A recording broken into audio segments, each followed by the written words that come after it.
Welcome back to Skip Sports Beat. I'm sorry, everybody. It has been a while, but I am back just in time for football season. For those of you who are just tuning in, this is the channel dedicated but one and only sports. So if you are interested in all of that, make sure you hit the subscribe and notification button so you can keep up with content or watch some of my past videos that I put on here. Football is back, baby, and let's dive into it, shall we? All right, like I said, football season is back, and I'm super excited. I did miss the first week of college football season, God knows, but we will get back in that in the weeks to come. So we are going to kick off talks about the NFL season with the game tomorrow, and that is the Dallas Cowboys versus the Philadelphia Eagles. The Eagles open as defending champs, and the Cowboys will debut their new head coach, Brian Schottenheimer. The Dallas offensive line is not looking too good, and that defense will definitely look different without number 11 on that field, Micah Parsons. I'm curious to see what Saquon would do after the season he had last year. Definitely, he was ranked number one players out of 100 this year out of his peers, so we will see. Side note, Philly did sweep Dallas last year, and so we will see where that goes. Next up is the New England Patriots versus the Raiders. Both of these teams went 4-13 last year. This is the first game under the Mike Vrabel era, and Pete Carroll be trying to get their first win in Foxborough since 1994. Stephon Diggs is recovering from that ACL injury, but he will be ready for week one. I'm not sure what to expect from this New England squad. I'm pretty excited. It's new pieces on both sides of the ball. So, you know what I'm saying? I hope that they can figure it out, and hopefully we'll definitely have a better season than what we had. Friday night in Brazil, the Chiefs and Chargers will face off. Kansas City has won 7 straight games over the Chargers. This 4-0 in international games. Lad McConkey, you know what I'm saying? That's my receiver in fantasy football. He definitely will test this Chiefs secondary. And the Chargers got Khalil Mack, so, you know, hopefully he have, you know, Patrick Mahomes back there running for his life. You know, I think the travel and the field conditions might make this an even game for both teams. Next up is the Miami Dolphins and the Indianapolis Colts. The Dolphins have won 5 straight home openers. I think that this season Tua is the quarterback under the most pressure. He has to prove that he can get his team past the first round. Like, you know, you keep making it there and you can't go any further. So I think this is the year that you have to do it. The Colts did add Xavier Howard to their defense, and the Colts haven't won a week 1 game since 2013. So they are past due for one. Next up, you have the Pittsburgh Steelers facing off against the New York Jets. Aaron Rodgers will face his old team while the Jets will get ready to debut Justin Fields. How will the Jets handle the pass rush for one of the best pass rushers in the league of J.J. Watts? But the Jets also have a good pass rusher himself in Will McDonald. For me, this is another game where all eyes are going to be on the quarterback. Which O-line will hold up the best will be the biggest factor. Another interesting matchup for me is going to be the Lions versus the Packers. Michael Parsons is set to make his debut, and he's going to be rocking number 1 in the green.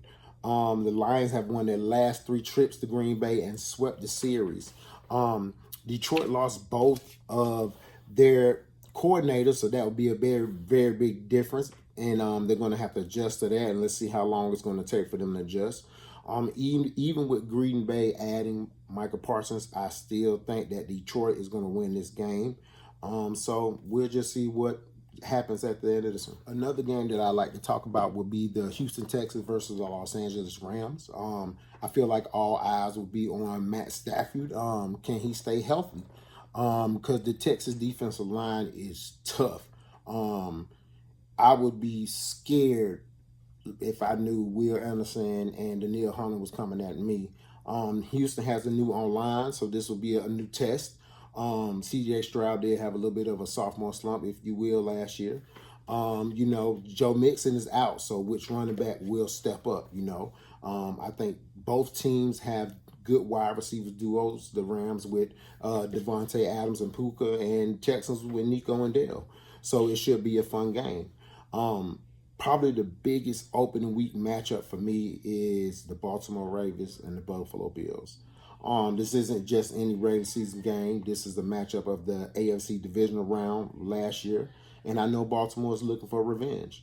Lamar Jackson and Josh Allen has to be the two most dynamic football quarterbacks, not football players, quarterbacks in the league, and there's guaranteed to be fireworks. Sean McDermott has had the blueprint to slowing Lamar down, so can he do it again?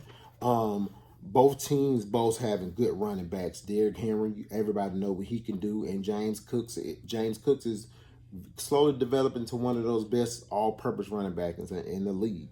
The Bills had always had a good defense, and then they added Joey Bosa. That's just going to even make it even better. So this game is in Buffalo, so you know Bills Mafia will be hyped. The first Monday night game of the season will be the Minnesota Vikings versus the Chicago Bears. For me, again, all eyes will be on the quarterbacks, Caleb Williams for Chicago and J.J. McCarthy for the Minnesota Vikings. For me, I'm more interested to see what J.J. McCarthy is going to do. I've heard hype around him, but I just really want to see it. And then this is going to be the debut for Ben Johnson as the head coach. You know, he was the offensive coordinator at Detroit last year. So I know the Chicago fans are hoping that they can bring some of what they saw last year from Detroit to Chicago, because they definitely need it. Justin Jefferson has been dealing with a hamstring injury, so they're not sure how much playing time they're going to get out of him. The Bears have made good adjustments on the offensive line, which they need because the Vikings have a very, very good pass rush. One more game is going to be the Washington Commanders versus the New York Giants. And again, eyes on the quarterback. You got Russell Wilson, the veteran, improved. He still can be elite. You got Jaden Daniels, who had one of the most amazing rookie seasons that we have seen in a very long time. The Giants have a good defensive front, so we'll have to see what that new Washington offensive line is going to do to hold up. The Giants have a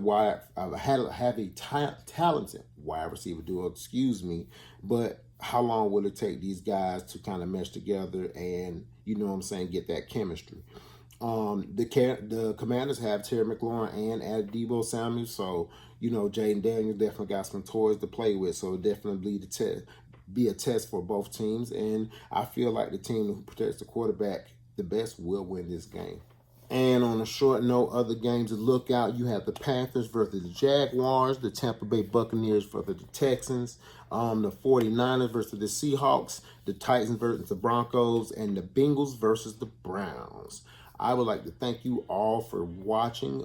If this is your first time, please leave your favorite college football, your favorite NFL team, shout them out, scream wherever you at. You know what I'm saying? For me, go Patriots, go Noles. Please, if you like today's video, hit that like button. Keep on watching. I thank all of you that support, and I'm going to be seeing you guys in weeks to come, because these videos are going to come often, because we're going to talk some football.